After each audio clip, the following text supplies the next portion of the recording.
I turned down my childhood crush, now a single mom, because she rejected me when I was unattractive. Now, her friends are blowing up my phone, insisting I give her a chance. I, 32M, never thought I'd be writing one of these posts, but here I am. This is a long one, so buckle up. Some background: I grew up in a small town where everyone knew everyone. I was that stereotypical nerdy, chubby kid with thick glasses and braces. You know the type: good at math, terrible at sports, and completely invisible to girls. Enter Sarah, 32F. She was the classic small-town beauty, captain of the cheerleading squad, straight A student, and universally adored.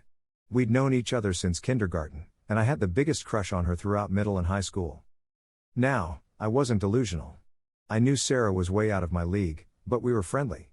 We'd chat in class, and she'd even ask for my help with math sometimes. Looking back, I realized she was just being nice, but teenage me saw those interactions as a glimmer of hope. Fast forward to our senior year. The spring formal was coming up, and I finally worked up the courage to ask Sarah to be my date. I spent weeks planning the perfect way to ask her. I even wrote a cheesy poem and bought her favorite flowers. When I finally popped the question, Sarah's reaction was not great. She laughed. Not a cruel laugh, but more of an awkward, uncomfortable chuckle. She gently turned me down, saying she was flattered but already had a date. I was crushed, but I understood. Sarah was kind about it, and we remained friendly. After high school, I left our small town for college in the big city. I threw myself into my studies and personal development. I started working out, got contacts, and slowly grew into my looks. I also focused on my career, landing a great job in tech right out of college. Over the next decade, I built a successful life for myself. I'm now in good shape, financially stable, and confident in who I am. I've had a few serious relationships, but nothing has stuck so far. I hadn't thought much about Sarah or my hometown until last month when I went back for my parents' 40th anniversary. The town was having its annual summer festival, so I decided to check it out for old time's sake. And there she was, Sarah, looking as beautiful as ever, manning the face painting booth. She recognized me immediately and waved me over. We started chatting, catching up on the past 14 years. Sarah's life had taken a different path than mine. She'd gotten married right out of high school to her high school sweetheart, had 2 kids, and never left our hometown. However, her husband had left her 3 years ago, leaving her a single mom struggling to make ends meet. As we talked, I could sense a shift in Sarah's demeanor. She was touching my arm, laughing at all my jokes, and making comments about how well I'd grown up. It was clear she was interested in me now. Just as I was about to excuse myself, Sarah asked if I'd like to grab dinner with her sometime. I was taken aback. Part of me, that insecure teenage boy who'd been rejected, was thrilled. But the adult me felt uncomfortable. I politely declined, saying I was only in town for a few days and had plans with family. Sarah looked disappointed but didn't push it. We exchanged numbers to keep in touch, and I left, feeling a mix of emotions I couldn't quite sort out. I thought that was the end of it. Boy, was I wrong. The next day, my phone started blowing up with messages from Sarah's friends. Apparently, Sarah had told them about our interaction, and they'd taken it upon themselves to advocate on her behalf. The messages ranged from gentle encouragement to give Sarah a chance, to outright guilt-tripping. Some choice excerpts. Sarah's had such a tough time since her divorce. She deserves a good guy like you. Don't you remember how you felt about her in high school? This is your chance. Sarah made a mistake when she was young. Are you really going to hold that against her? Those kids need a father figure. You could be that for them. I was floored. I hadn't even told anyone about my high school crush on Sarah. She must have remembered and shared that with her friends. The whole situation made me incredibly uncomfortable. After a day of this, I finally responded to one of Sarah's friends, Emma, who I remembered as being level-headed in high school. I explained that while I appreciated their concern for Sarah, I wasn't interested in pursuing a relationship with her. I said I had moved on from my high school crush and that Sarah and I were in very different places in our lives. Emma's response shocked me. Wow, I guess Sarah was right. You really did turn into an asshole. She rejected you once when you were an ugly duckling, and now you're too good for her? She has kids, so what? Those kids would be lucky to have you as a stepdad. You're just being shallow and petty. I was stunned. Was I being an asshole? Was I subconsciously getting revenge for that high school rejection? I didn't think so, but Emma's words made me question myself. I decided to be completely honest with Emma. I wrote back. Emma, I appreciate you looking out for Sarah, But I think you've misunderstood the situation. Yes, I had a crush on Sarah in high school, and yes, she rejected me. But that's not why I'm not interested now. Sarah and I are in completely different life stages. I'm focused on my career and not ready to be an instant father to 2 kids. That's not a judgment on Sarah or her choices, it's just not where I am in my life right now. Moreover, Sarah and I barely know each other as adults. One conversation at a festival doesn't erase 14 years of separate lives and experiences. I'm not the same person I was in high school, and neither is she. Lastly, and I say this with all due respect, I find it inappropriate that you and others are pressuring me like this.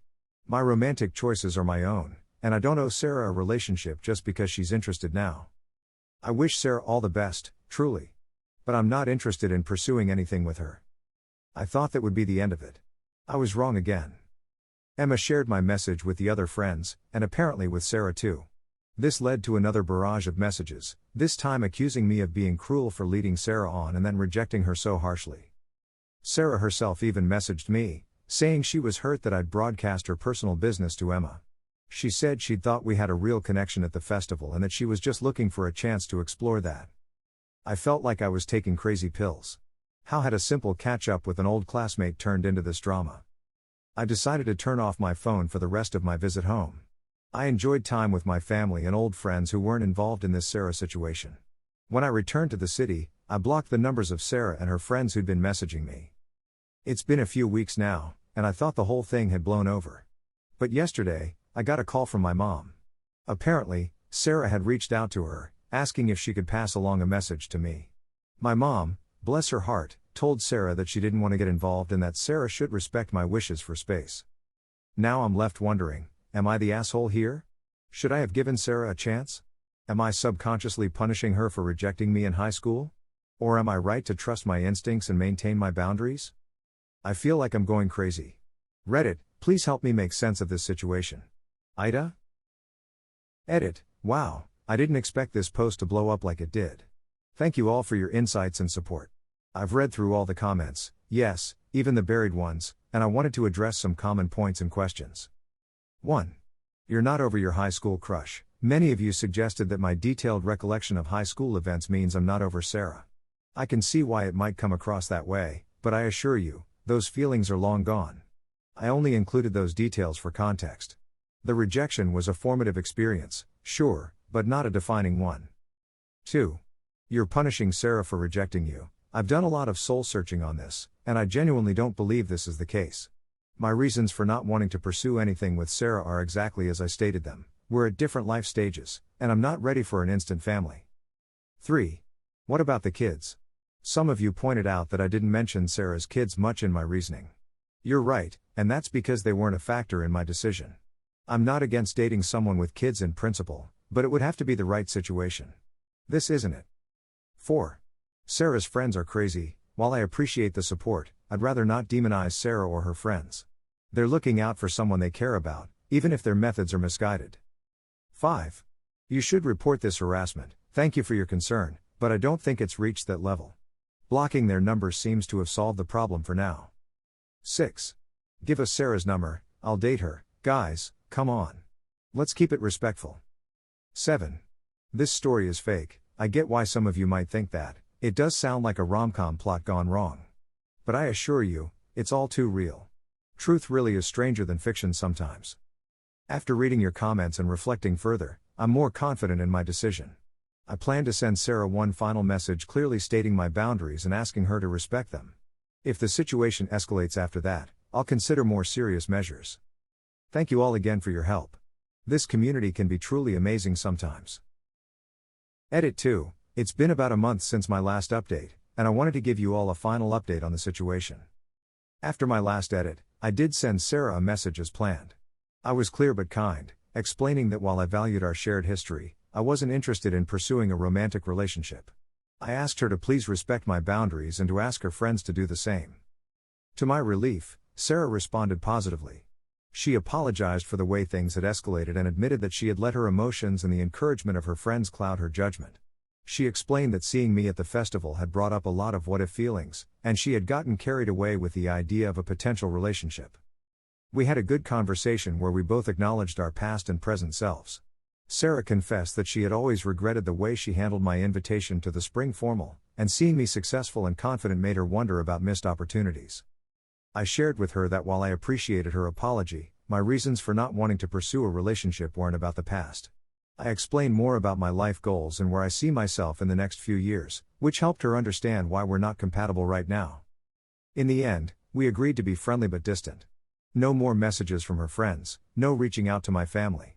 Just two adults who shared a past, wishing each other well in the present. As for me, this whole experience has been eye-opening.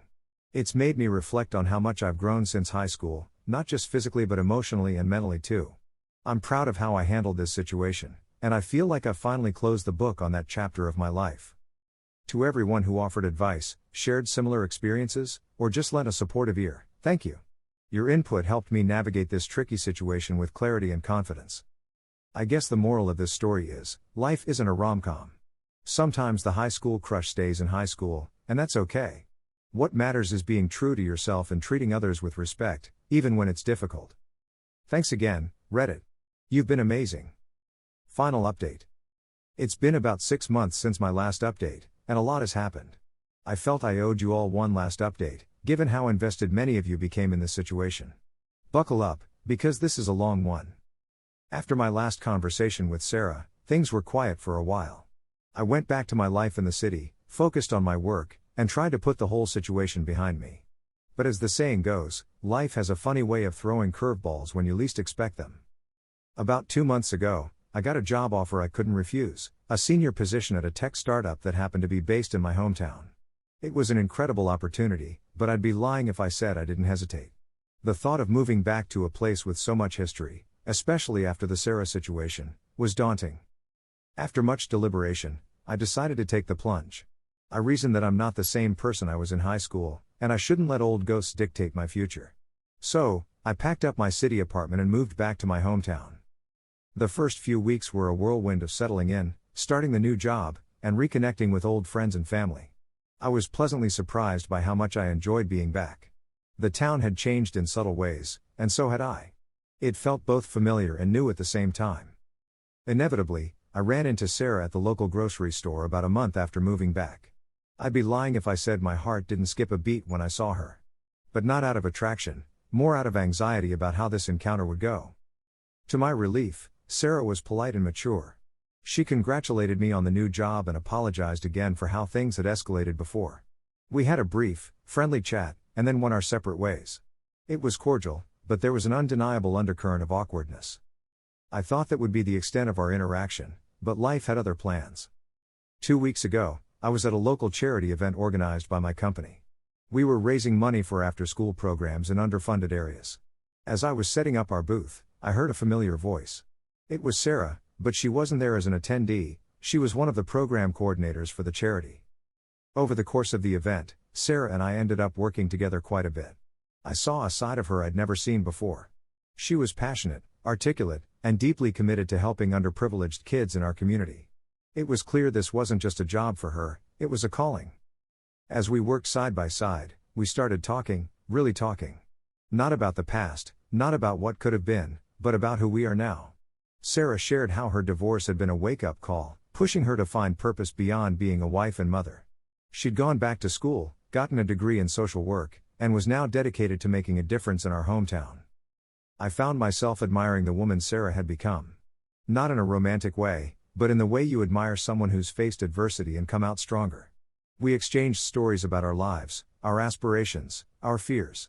For the first time, I felt like I was getting to know the real Sarah, not the idealized crush from high school, not the desperate single mom from the festival, but the complex, multifaceted woman she is today. By the end of the event, something had shifted between us. The awkwardness was gone, replaced by a genuine, if cautious, friendship. We exchanged numbers again, this time without any underlying tension or expectations. Over the past 2 weeks, Sarah and I have been in touch. We've had coffee once, mainly to discuss potential collaborations between my company and her charity. It's been nice, getting to know her as a peer and potential professional contact. Now, I know what some of you are thinking, is this heading where I think it's heading? The answer is no, not in the way you might expect. Sarah and I are not going to ride off into the sunset together. We're not star-crossed lovers finally finding our way to each other. Real life isn't a romance novel, and people are far more complex than that. What we are, I think, is two adults who have found a way to move past our history and form a genuine friendship. We have a shared past, yes, but we're more focused on our shared present, our mutual desire to give back to the community that raised us. I won't lie and say there isn't a small part of me that wonders what if? But it's not a regretful what if, or a longing what if. It's more of a philosophical pondering about the strange ways life works out. Sarah is a remarkable woman, and I'm glad to have her in my life as a friend. But we're still in different places in our lives. She's a devoted mother of two, deeply rooted in this community. I'm still figuring out what this move back home means for me long term.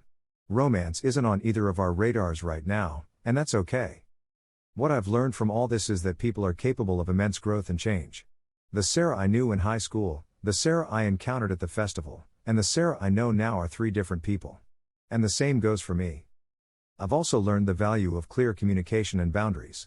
If Sarah and I had been more open and honest from the start, a lot of drama could have been avoided.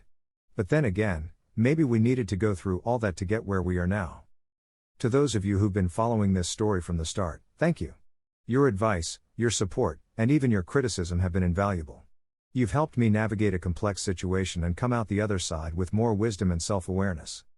For those of you facing similar situations, where the past comes colliding into the present, my advice is this: be honest, be kind, but also be true to yourself.